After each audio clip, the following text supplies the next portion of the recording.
A my teď otevřeme postupně několik oken do různých částí světa. Podíváme se, jak jsou na tom studenti na začátku školního roku jinde. My jsme na tom pochopitelně dobře. A to první okno otevřeme do Spojených států amerických.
Když se podíváme do Afriky, to okénko se otvírá na téhle straně.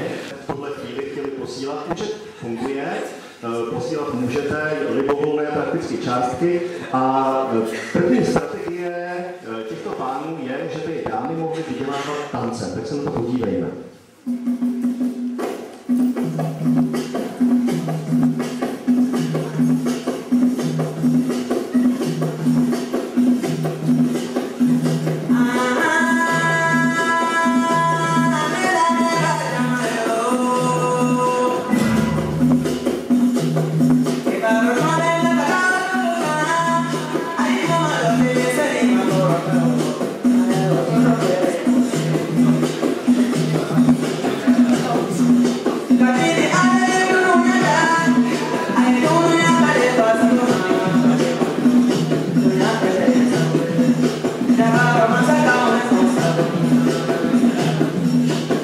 Pánové, tedy funkcionáři školy se bohužel jednak nudí a jednak pomocí internetového připojení a internetového bankovnictví, které si koupili za peníze, které vybrali hned jako první, zjišťují, že zatím žádné peníze na účet nepřibyly a jsou tedy s dámami hrubě nespokojení. Proto dochází ke prudké změně strategie a dámy místo tance se, jak vidíte, ještě tedy obslouží pány pochopitelně, aby i oni se chopili něčeho, ale dámy se teď chápou, jak jistě chápete, něčeho mnohem užitečnějšího pro takovou stavbu školy. Není to pro ně jednoduchá situace a pokud se nechcete dlouho dívat na jejich utrpení, pošlete okamžitě peníze na zmíněný účet. My ještě chvíli počkáme, posílejte. Posílat můžete samozřejmě i kdykoliv později. Děkujeme dámám, děkujeme pánům. Tady vidíte gymnastky, sice přicházejí s nějakými plišovými zvířátky, chovají se poněkud infantilně, ale to ještě nic neznamená. Přichází funkcionář komunistické strany Lidové Číny, pan Ho Zik, který tohle samozřejmě pro funkcionáře komunistické strany vstoupili. Jsou to dobří chlapci a se svěřenkyněmi to myslí dobře, tak se podívejte, jak vypadá taková hodina gymnastiky na čínské škole. Možná vám to připomene vaše hodiny tělesné výchovy.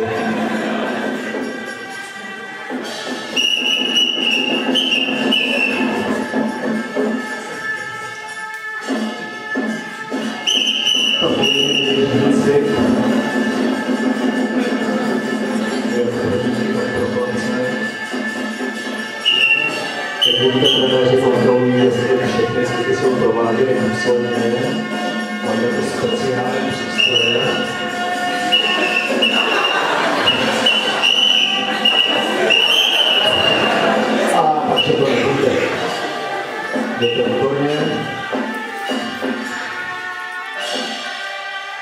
Ještě se podíváme na ukázku ze závy vhodný. Jsou gymnastiky rozcvičené.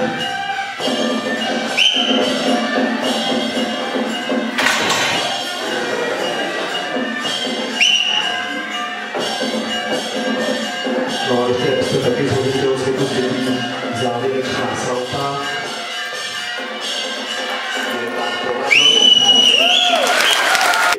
Vynikající čínskou malou zpěvačku a rozhodli se, že jí dají šance.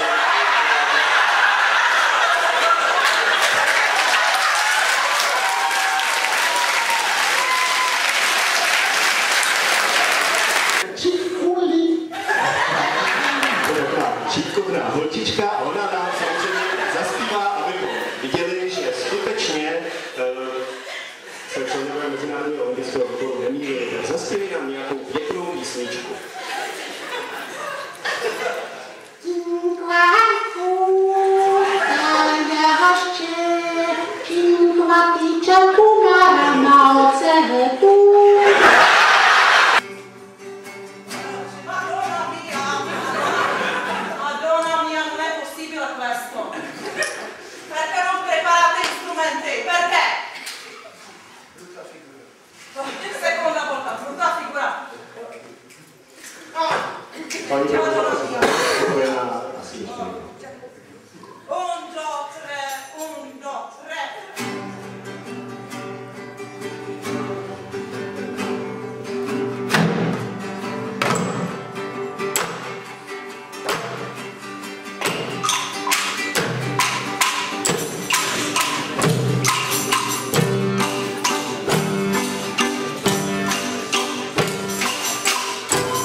Sešli jsme se, abychom opět po dlouhé přestávce, kdy vám všem bylo smutno, zahájili nový školní rok.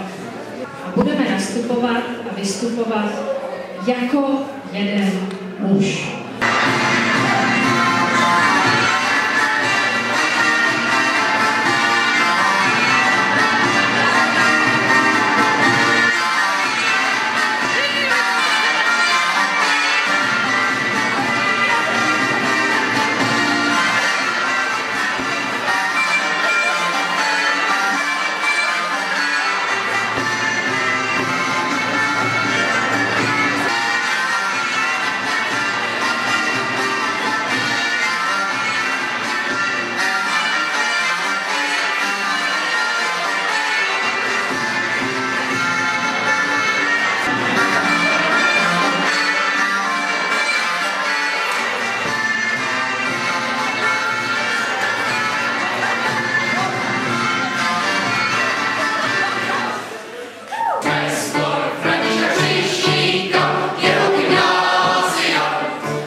Nepovědět, jak to bylo tehdy.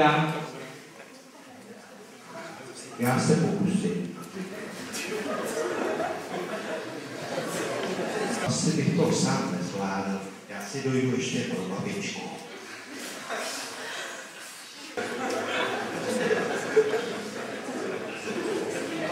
Co myslíš, když nás tak hezky požádali, tak si zaspomínám.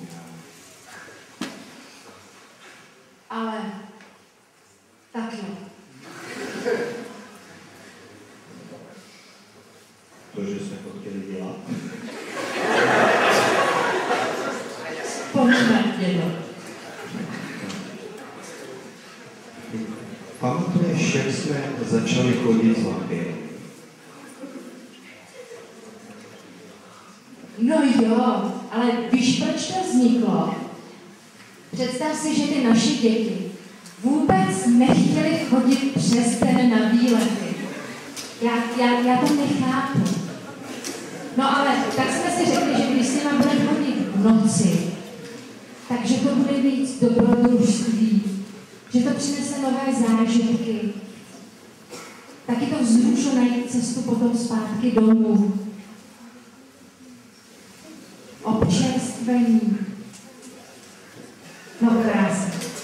Na výlety nechtěli, ale jinak jsme vůbec nebyli na noši. Hned od začátku jsme se aktivně zapojili, ale pak do všech sportovních soutěží. No, to máš vlastně pravdu. Hned na začátku jsme se začlenili do volejbalového turnaje plzeňských gymnázií, kterých je 6. A já můžu s klidným svědomím říci, že vždycky jsme se umístili minimálně do 6. místa. No a i letos jsme byli úspěšní. Nakonec vidíte náš manšaft, který nastoupil. Nevypadají tak úplně ready, ale jsme na začátku přípravy.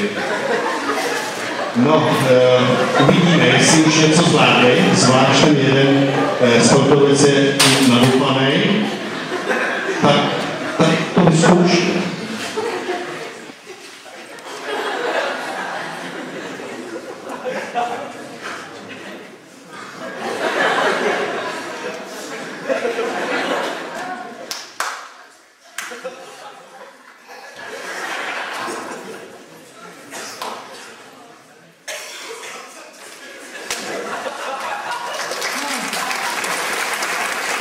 Já doufám, že to nebude žádná ostuda. A teď mi napadá v roce, myslím, 93 nebo 4 se něco podstatného událo. Nevzpomínáš?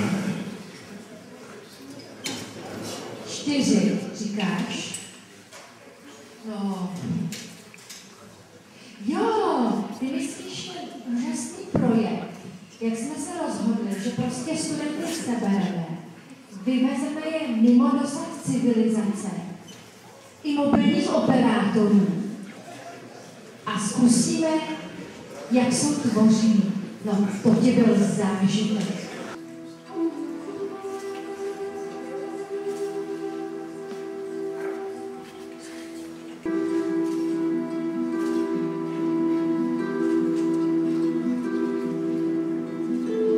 To je nádhera, nikdo ani nedutá. Jen asi oni sami ví, co představují.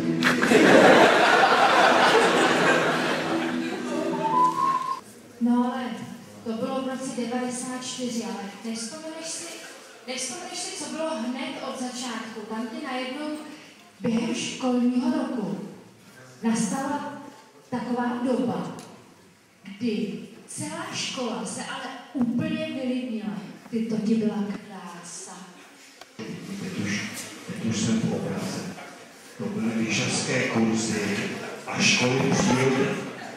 Tam jsme vyjížděli pravidelně.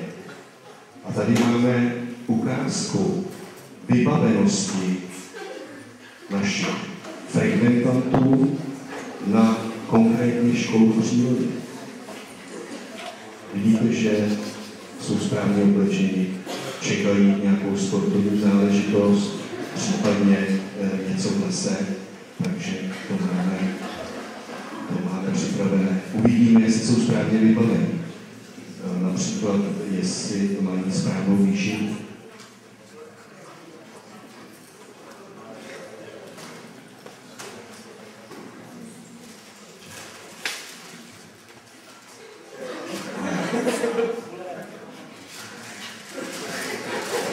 výborně. Pak možná je vhodná obuv.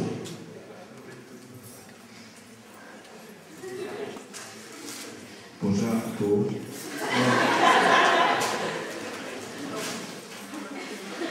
Nevím, jestli to není trošku mimo, ale frekventantka se s tím určitě poradí.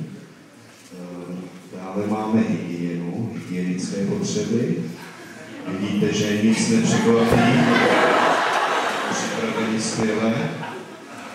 To je úplně no. Vybavenost perfektní. Ještě by nás mohla zastihnout ovšem mokrá varianta, tak jestli jsme na ní připraveni. Je to dokonalé, že můžeme směle vyrazit do přírody.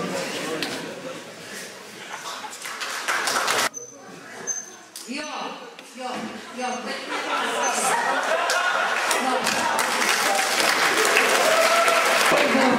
třídění odpadu.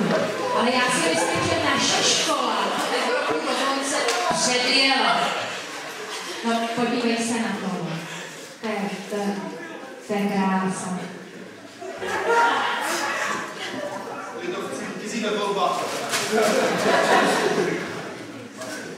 To nevím.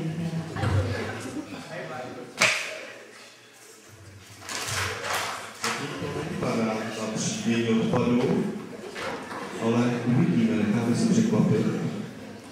My totiž máme počítačem řízený vnitřní kontrolní systém třídění odpadu.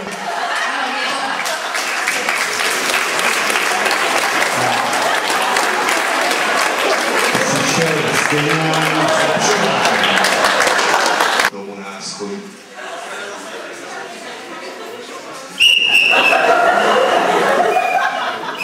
Ano, zastižená studentka, nepřezotá, kytlíčky, zaplatila v pořádku a další. Známý notorický nepřezouváš. To je jasné.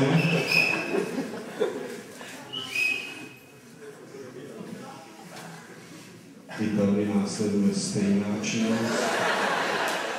Marek vybaven několika desítkami typů v kapse. Různých velikostí.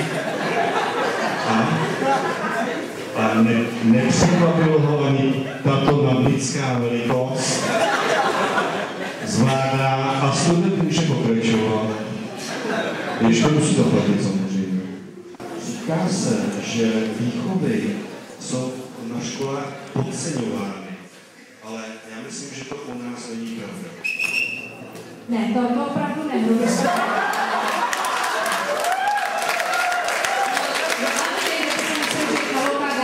Nesmysl, ten ale fakt narazí, jo. Podívejte se, to je neúprostný prostě zbor. A může se stát, že to budou až ke komisionální zkoušce. A to je fakt tvrdé.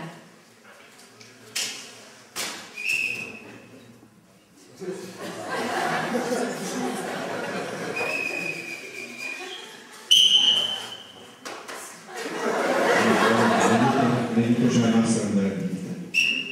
Stabilita vyšla, uvidíme, komise se poradí, jestli to dají velké napětí, je to tam.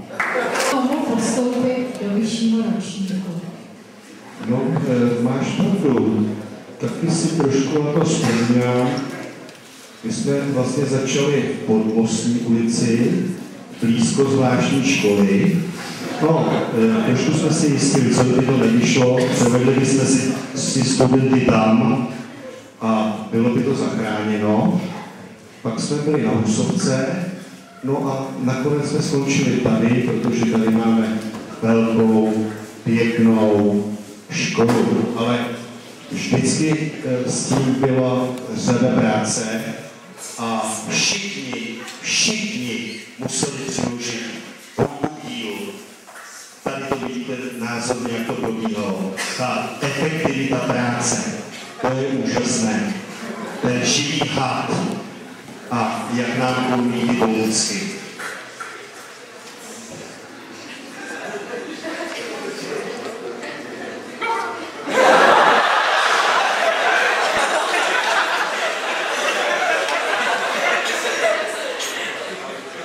No a pomůcky jsou přestěhovány.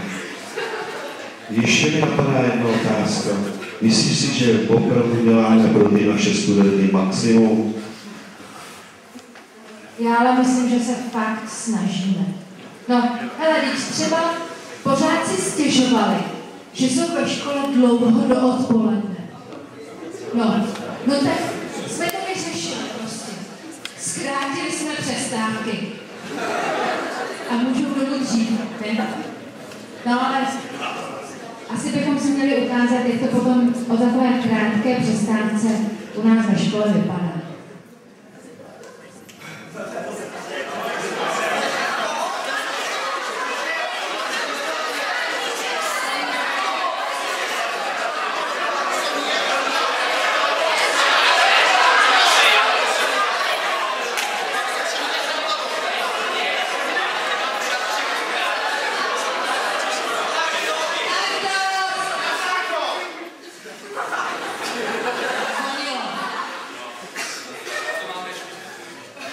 Možná máte pocit, že to vypadá jakože... Aha, že na naší škole je chaos. Ne, tak to fakt není. To opravdu není. A my jsme udělali všechno pro to, abychom se na tento školní rok dobře připravili.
velkou změnu. Tou velkou letošní změnou je, že ti nejmladší studenti na škole už nebudou primáni, ale prvňáčci. A my bychom vám rádi vysvětlili, jak s prvňáčky komunikovat, jak se k nim chovat, jak je poznat. Dobrý den, my jsme tady první den.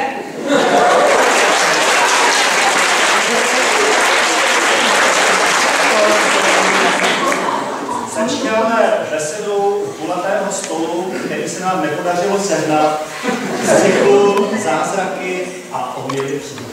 Hezké dopoledne, já vás vítám u našeho pravidelného cyklu Zázraky a omyly přírody dnes s tématem prvňáčkové. Letos prý se objevili právě i na GFK. Já tady mám doktorku prvňáčkologie Šáku Koučovou. Oni jsou naprosto nevypočitatelní, nekontrolovatelní, pohybují se. Něčko potřebovali bychom přehled, jak se takový prvňáček pohybuje. On chodí nejen po dvou ručičkách, ale někdy používá 4 a někdy na pomoci koleček. Takže pozor, hlavně studenti, kteří jsou vyšší, abyste na mě nezašlali. Když teda potká prvňáčka třeba na chodbě, jak je to s prvním kontaktem? Vidíte, že oni jsou velice kontaktní. Prosím vás, zachovejte klid, mluvte vyrovnaným hlasem, pomalu se přibližujte a pokud chcete se s ním seznámit, můžete mu třeba nabídnout pamlsek. Ne, tady opravdu důrazně varují pamlsky ne. Oni nejen, že jsou komunikativní, ale oni si na tom vytvoří závislost.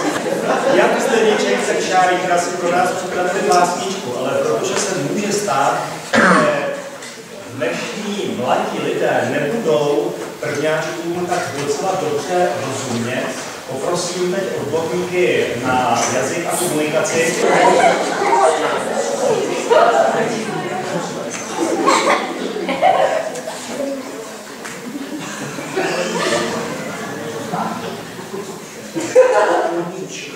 Sluníčko, pokojně maličko.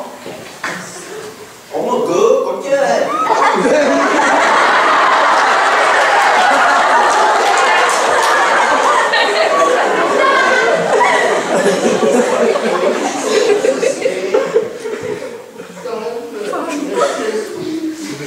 Cože tu sama? Pozor na víc spaceu!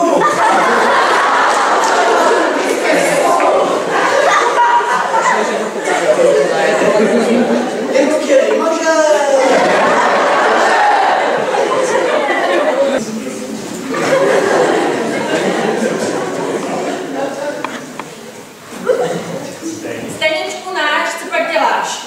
Vůbec Zdeňku, co děláš, vole?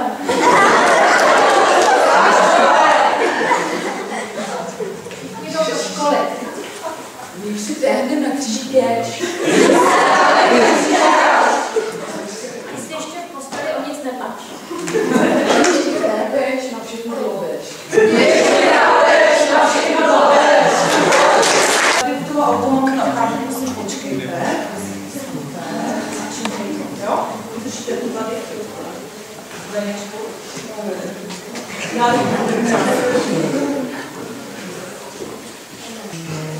Co máme teď? Chváli.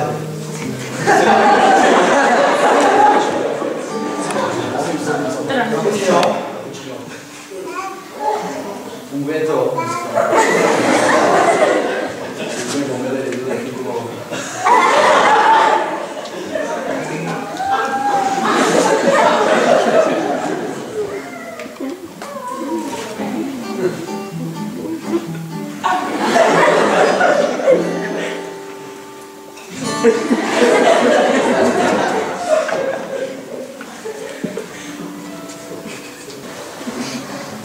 Čau, Krckové. Ahoj. Ahoj. Červičku. Co svačiny máte? No, máme dneska chlebík se salámkem. No. Na svačinku dal maminka, vždycky co? Teď robáčky, taky. Až nedají dobrovolně a určitě nějaký drobný budeme mít, že jo? Že jo? Já myslím, že vezmu, že si to přebudu. Vánoc udělají rádi špádí. Ahoj, Matý, dělejte. Matý, předtůvky. Budete papíry od sebe, jo?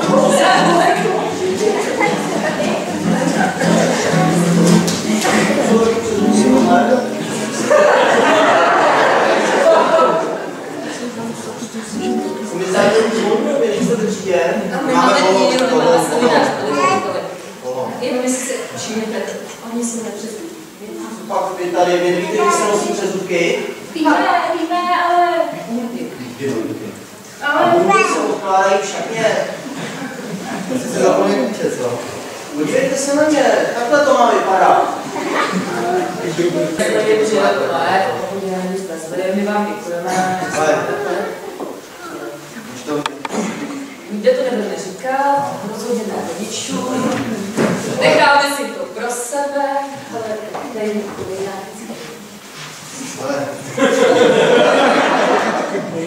Asi? Ne? Raději knihu.